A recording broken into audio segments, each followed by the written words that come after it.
දවස් 30ක්ම unlimited Netflix බලන්න. unlimited data pack එකක් මුළු පවුලටම unlimited fun එකක් අරගන්න. අදම active කරගන්න. Vim Extra Anti-Smell Lemon Mint බලයයි තද දුගඳ සුන් කරයි.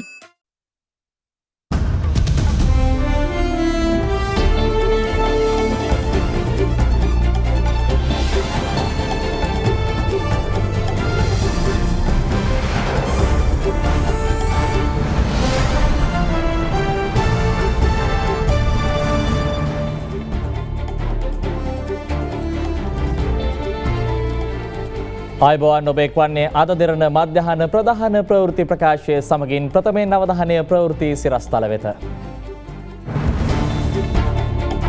මිනුවන්ගොඩ කොවිඩ් ආසාදිත පොකුර 1034 දක්වා ඉහළට. කාසල් රෝහලේ ගැබිනි මාතාවකට කොවිඩ්. මෙතෙක් ඉදිරිපත් නොවූ බ්‍රැන්ඩික්ස් සේවකයින්ට හමුදාපතිගෙන් ඉල්ලීමක්. සහරන්ට බෝට්ටුවකින් ඉන්දියාවට පලායාමට රිෂාඩ්ගේ සහෝදරයා උපකාර කළ බව හිටපු හමුදාපති මහේෂ් පාස්කෝ කොමිසමට හෙළි කරයි. පොරණ මීවන පලාන ප්‍රදේශයේ නිවසකට කඩා වැදුණු හිවලෙකු දරුවෙකු සපාකයි. චීන වරායේ කතෝලික පල්ලියක් කඩා දමයි. සැකකරුවන් සොයා පරීක්ෂණ. ඇල්කොහොල් අඩංගු හෑන්ඩ් සැනිටයිසර් භාවිත කරන්න. ලෙඩ රෝග ඇති කරන විෂ බීජවලට එරෙහිව සටන් කරන්න. හඳුන්වා දීමේ මිල රුපියල් 350යි.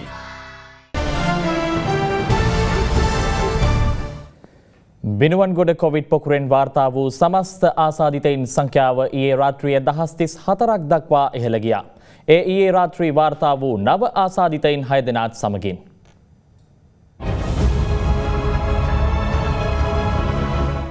මිනුවන්ගොඩ කොවිඩ් පොකුරේ සමස්ත ආසාදිතයින් ගණන ඊයේ රාත්‍රී 7:45 වන විට 1034 දක්වා ඉහළ ගියා. ඒ අලුතින් වාර්තා වූ ආසාදිතයින් 6 දෙනා සමගින්. එම ආසාදිතයින්ගෙන් 5 දෙනෙකු ඇඟලුම් කර්මාන්ත ශාලාවේ සමාජිකයින් වන අතර අනෙක් පුද්ගලයා ඔවුන්ගේ ආශ්‍රිතයෙක්. අද සිට ඉදිරියට ඔය රෝගීන්ගේ ආශ්‍රිතයින් අතර PCR පරීක්ෂණ කරමින් තවදුරටත් රෝගීන් සිටීදැයි අපි හඳුනා ගැනීමට කටයුතු කරනවා. එතන මේ පොකුර ඉතාමත්ම විශාලයි. මේ අවස්ථාවේ මේ පොකුර අපි අත්දකින්නේ අපේ සමාජයේ සම්පූර්ණයෙන්ම සාමාන්‍ය තත්ත්වයට පත්වෙච්ච අවස්ථාවක.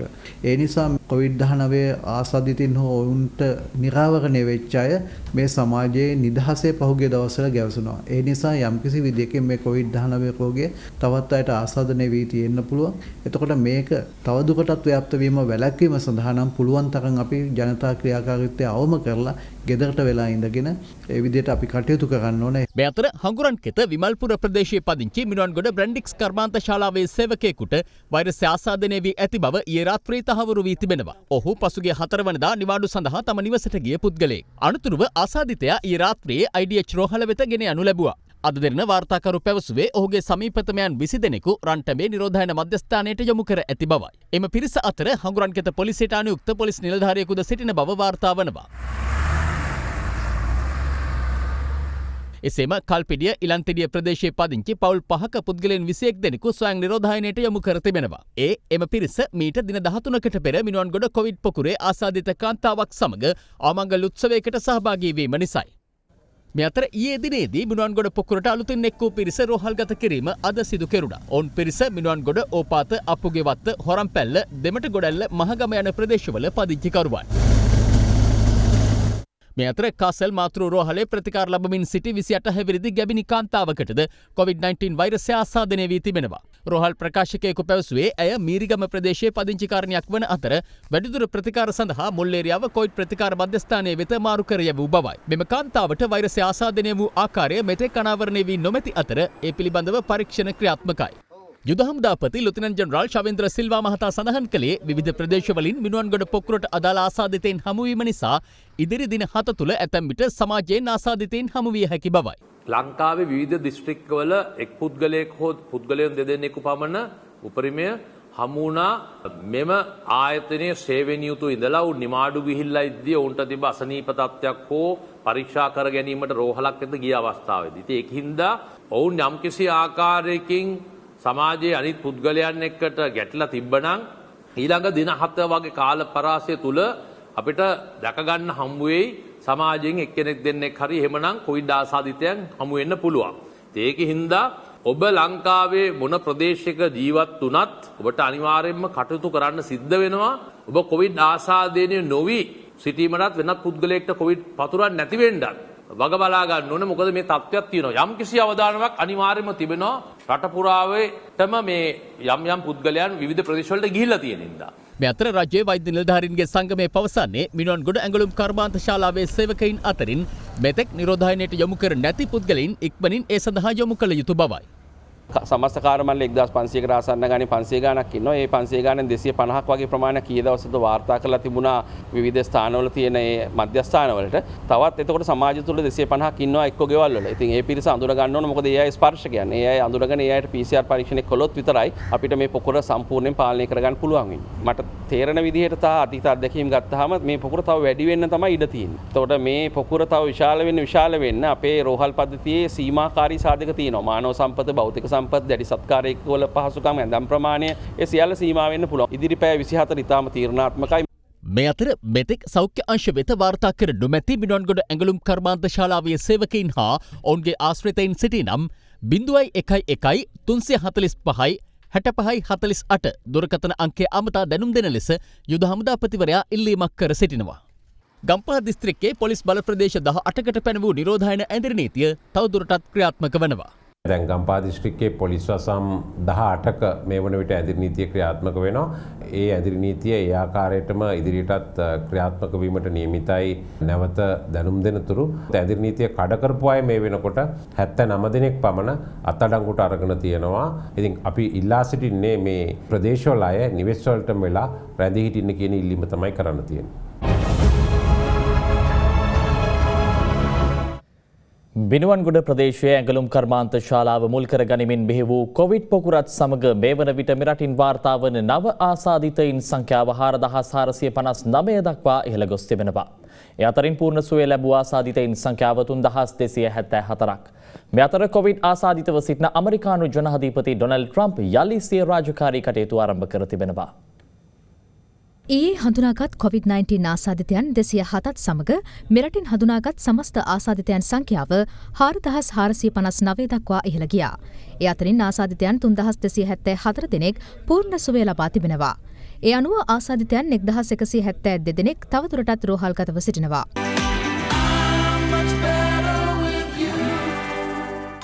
සේෆ්ගාඩ් හෑන්ඩ් සැනිටයිසර් නවතම නිෂ්පාදන පෙළ නීරෝගිමත් දිවියකට.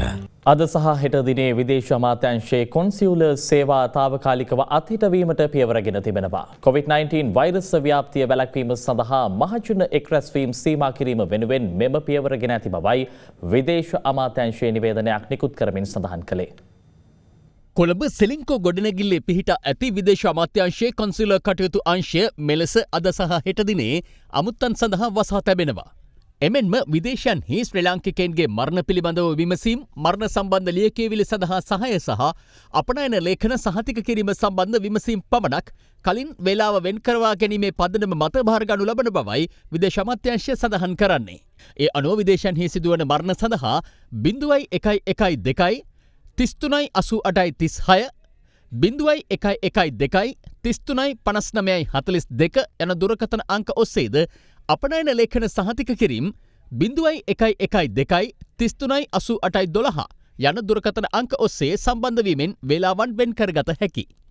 මේ අතර COVID-19 හේතුවෙන් බස්නාහිර පළාත තුළ ලියාපදිංචි වී ඇති වාහන සඳහා ආදායම් බලපත්‍ර නිකුත් කිරීම එළඹෙන 16 දක්වා අත්හිටුවීමට තීරණය කර ඇති බව බස්නාහිර පළාත් ප්‍රධාන ලේකම් JMC ජයන්ති විජේතුංග මහත්මිය සඳහන් කරනවා. නිවේදනයක් නිකුත් කරමින් බස්නාහිර පළාත් ප්‍රධාන ලේකම් කාර්යාලය සඳහන් කරන්නේ කල් ඉකුත් වන ආදායම් බලපත්‍ර ලබා ගැනීමේදී නොවැම්බර් 15 වන දින දක්වා දඩමුදල් අය නොකරන බවයි. මේ අතර COVID-19 හේතුවෙන් රිජ්වේ ආර්යා ළමාරෝහලේ ඇතිවන අනවශ්‍ය තදබද වැළැක්වීම සඳහා 13.90 විශේෂ දුරකථන අංකය හඳුන්වා දී ඇති අතර එම අංකය ඇමතීමෙන් අදාළ උපදෙස් පිළිපදින ලෙස රිජ්වේ ආර්යා ළමාරෝහල පවසනවා. අපගේ සායන ක්‍රමවේදය මේ වෙන විට අපි ඩිජිටලයිස් කරලා තියෙනවා. ඒක නිසා ඔයගොල්ලෝ වුණා 13.90 නම්බරයට කතා කරලා ඒ තුලින් ළමාරෝහල තෝරාගෙන ළමාරෝහලේ අදාළ සායනයට පැමිණීමට පුළුවන් හැකියාවක් තියෙනවා. එතකොට ඒ තුලින් ඔයගොල්ලන්ට උපදෙස් ලබා දෙනවා මොන දවසේ මොන වෙලාවටද එන්න ඕන කියලා. එතකොට අනවශ්‍ය ලෙස පැය ගණන් රස්තිය අඩු වෙන අවශ්‍යතාවය නැහැ. ඔබගේ කාලයත් ඉතුරු කරගන්න පුළුවන්. අපේ කාලයත් ඉතුරු වෙනවා. මේ අනවශ්‍ය අවදානමත් අඩු වෙනවා. ඒක නිසා සෑම කෙනෙක්ම පාහේ ඒ දුරකථන අංකයට 1390 දුරකථන අංකයට කතා කරලා පැමිණෙන්න. එතකොට ඔබට ඒ අවස්ථාව ලබා ගන්න පුළුවන්. පවතින තත්ත්වය හමුවේ වෛරසයෙන් ආරක්ෂා වීමට නම් නිසි සෞඛ්‍ය ආරක්ෂිත ක්‍රමවේදයන් අනුගමනය කිරීම වැදගත් වනවා. හේත් අද දිනේත් ඇතැම් ප්‍රදේශවල ජනතාව සෞඛ්‍ය ආරක්ෂිත උපදෙස් නොතකමින් කටයුතු කරනු දක්නට ලැබුණා. පවතින තත්ත්වය හමුවේ සෞඛ්‍ය මාර්ගෝපදේශ අනුගමනය නොකරන්නන් සොයා ඊයේ පස්වරුවේ අම්බලන්ගොඩ මහජන සෞඛ්‍ය පරීක්ෂකවරුන් වැටලීමක් සිදු කළා. grade 2 එකක් පටන් ගත්තේද? grade 2 එකක් පටන් ගත්තේ චුට්ටි බබාලට. දැන් මේ රටේ තියෙන තත්ත්වය දන්නවද මොකක්ද කියලා? මේ චුට්ටි බබාලා බලන්නකො කීයද කියනවා. පොඩි ළමයි මාක්ස් දාගෙනත් මේ දරු දැන් මේ රටේ පවතින තත්ත්වයට ටීචර් දැනගන්න ඕන ක්ලාස් එකේ නිවාඩු දෙන්න. දැන් මෙතන බඩපොළ කේස් එක පොසිටිව් වෙලා තියෙන්නේ. දැන් ඉස්කෝලේ නිවාඩු දීලා තියෙන ක්ලාස් කරන්න නෙවෙයිනේ. ඒ අතර ප්‍රදේශ කිහිපයකම සෞඛ්‍ය මාර්ගෝපදේශ නොතකමින් කටයුතු කරන පිරිස් දක්නට ලැබුණු අතර ඒ පිළිබඳව ජනතාව දැනුවත් කිරීමද සෞඛ්‍ය නිලධාරීන් විසින් සිදු කෙරුණා. මාස්ක් එක හරියට දාගන්න මාත 9 කටයි වැයෙන විදිහට දාගන්න ඕන මාස්ක් එක. නැත්තම් දාන්න එකේ ප්‍රයෝජනයක් නැහැ. හොඳේ ළඟ පාතම ඉන්න කොවිඩ් පේෂන්ට් කෙනෙක් හොඳේ. රට තුළ කොවිඩ් වෛරසය ව්‍යාප්ත වීමේ අවදානම හමුවේ එදිනදා කටයුතුවලදී නිසි සෞඛ්‍ය ආරක්ෂිත ක්‍රමවේදයන් අනුගමනය කිරීම ඉතා වැදගත්. මේ දිනවල නිවසින් පිටතට යන සෑම විටම ඔබ මුඛාවරණයක් පැළඳීමෙන් වෛරසය ශරීරගත වීම වළක්වා ගැනීමට ඔබට හැකියාව පවතිනවා. වෛරසයෙන් ආරක්ෂා වීමට දෑත් පිරිසිදුව තබා ගැනීම අත්‍යවශ්‍ය නිසා සෑම විටම සබන් හෝ ඇල්කොහොල් සහිත සේදුම්කාරක දියරයක් භාවිතයෙන් දෑත් සේදීම වැදගත් වෙනවා. ඊට අමතරව මේ දිනවල නිතර තම ඇස් නහය සහ මුඛය ස්පර්ශ කිරීමෙන් වැළකිය යුතු අතරම සෙනග ගැවසෙන ස්ථානවලට යෑමෙන් හැකිතරම් වැළකිය යුතුයි. සහරන් හෂීම්ට බෝට්ටුවකින් ඉන්දියාවට පලායාම සඳහා හිටපු අමාත්‍ය රිෂාඩ් බදියුදීන්ගේ සොහයුරෙක් උපකාර කර තිබූ බවට යුද හමුදා බුද්ධ්‍යංශයට ලැබුණු තොරතුරු පාස්කු ප්‍රහාරයට පෙරම ජාතික බුද්ධි ප්‍රධානියා දැනුම්වත් කළ බව විශ්‍රාමික හමුදාපති ජෙනරාල් මහේෂ් සේනානායක මහතා පවසනවා. පාස්කු ප්‍රහාරය පිළිබඳ විමර්ශනය කරන ජනාධිපති කොමිසම හමුවේ ඊයේ පළමු වරට සාක්ෂි ලබා දෙමින් ඔහු මේ බව සඳහන් කළා. ඩුබයි රාජ්‍යයේ රැඳී සිටින විශ්‍රාමික යුද හමුදාපතිවරයා COVID-19 වෛරසය හේතුවෙන් සජීවී වීඩියෝ තාක්ෂණය හරහා සම්බන්ධ වෙමින් මෙම සාක්ෂි ලබා දීම විශේෂත්වයක්. පාස්කු ප්‍රහාරය එල්ලවන අවස්ථාවේ මෙරට යුද හමුදාපතිවරයාව සිටි විශ්‍රාමික යුද හමුදාපති ජෙනරාල් මහේෂ් සේනානායක මහතාගෙන් ජනාධිපති කොමිසම ඊයේ සාක්ෂි විමසීමට නියමිතව තිබුණු අතර ඔහු සාක්ෂි විමසීම සඳහා සම්බන්ධ වූයේ සජීවී වීඩියෝ තාක්ෂණය ඔස්සේ. ඒ COVID-19 වෛරසයේ ව්‍යාප්තියත් සමග විශ්‍රාමික යුද හමුදාපතිවරයා මෙරටට පැමිණීමට නොහැකිව ඩුබයි රාජ්‍යයේ රැඳී සිටීම හේතුවෙන්. එහිදී කොමිසම ප්‍රශ්න කර සිටියේ ඔබ මුලින්ම සහරන් හෂීම් සහ ජාතික තෞහිද් ජමාත් සංවිධානය ගැන දැනගත්තේ කුමන කාලයකද යනුවෙන්. මම සහරාන්ලා ගැන දැනගත්තේ යාපනය අඥාපති වෙලා ඉන්නකොට.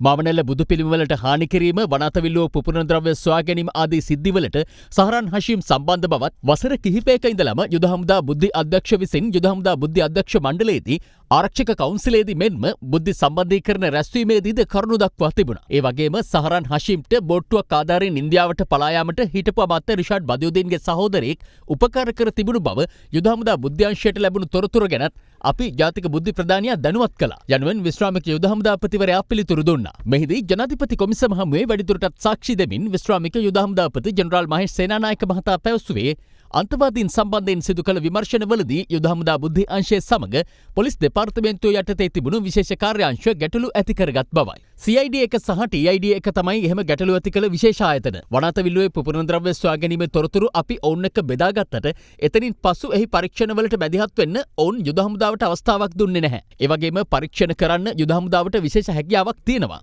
මං හේමසිරි ප්‍රනාන්දු හිටපු ආරක්ෂක ලේකම්තුමාගෙනුත් ඉල්ලුවා ඒ පරීක්ෂණයට සම්බන්ධ වෙන්න අපිට අවස්ථාව දෙන්න කියලා. නමුත් අවස්ථාවක් ලැබුණේ නැහැ. ඊළඟට මාවනැල්ල බුදු පිළිම කැඩීම සිදු වූ අවස්ථාවේ විමර්ශනවලට සහාය වීමට අපේ නිලධාරීන් ගියහම සහාය අවශ්‍ය නැතයි කියමින් ගම්පොළ පොලිස් නිලධාරීන් යුද හමුදා නිලධාරීන්ව පළවා හැර තිබුණා. අපෝ මෙම පරීක්ෂණවලට සම්බන්ධ කර නොගැනීමම රට මේ වගේ වාතාවරණයකට මුහුණ දීමට හේතුවක්. යයි විශ්‍රාමික යුද හමුදාපතිවරයා කරුණු පැහැදිලි කළා. මෙහිදී රජයේ අධිනීතිඥවරයා විමසා සිටියේ පාස්කු ඉරුදින ත්‍රස්ත ප්‍රහාරයට පෙර අන්තවාදය යන ප්‍රශ්නය ජාතික ආරක්ෂක කවුන්සිලේ සාකච්ඡාවට බඳුන් වූ අවස්ථාවලදී එවකට අග්‍රාමාත්‍ය රනිල් වික්‍රමසිංහ මහතා අන්තවාදය මැඩලීමට කුමන විසඳුමක් ඉදිරිපත් කළේද යන්නයි. එයට පිළිතුරු දෙමින් විශ්‍රාමික හමුදාපතිවරයා කියා සිටියේ එතුමාගෙන් අදහස් ලබා ගන්න එතුමා ජාතික ආරක්ෂක කවුන්සිලේ හිටියේ නැහැ. හිටපු අග්‍රාමාත්‍ය රනිල් වික්‍රමසිංහ මහතා ජාතික ආරක්ෂක කවුන්සිලේ ආරම්භ කරලා විනාඩි 5ක් හෝ 10කින් එතනින් පිට වෙලා යනවා. ඒ ගිහින් විනාඩි 5කින් වගේ හිටපු නීතිය හා සාමය අමාත්‍ය සාගල රත්නායක මහතාත් ජාතික ආරක්ෂක කවුන්සිලෙන් පිට වෙලා යනවා.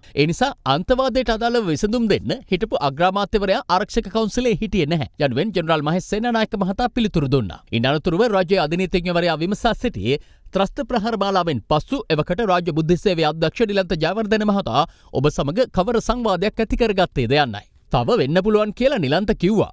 අපේ යුද හමුදා බුද්ධි අධ්‍යක්ෂ මණ්ඩලයේ අධ්‍යක්ෂ එක්කත් නිලන්ත කතා කරනවා. අපි අවුරුද්දටත් හම්බ වුණා. නමුත් ඒ කිසිම අවස්ථාවකදී මේ තොරතුරු ගැන අපිව දැනුවත් කළේ නැහැ. මට තාම ප්‍රශ්නයක් ඇයි මේ විදෙස් බුද්ධි තොරතුරු ප්‍රහාරයට පෙර හමුදාවට එව්වේ නැත්තේ කියලා. යයි ජෙනරාල් මහේෂ් සේනානායක මහතා පිළිතුරු දුන්නා.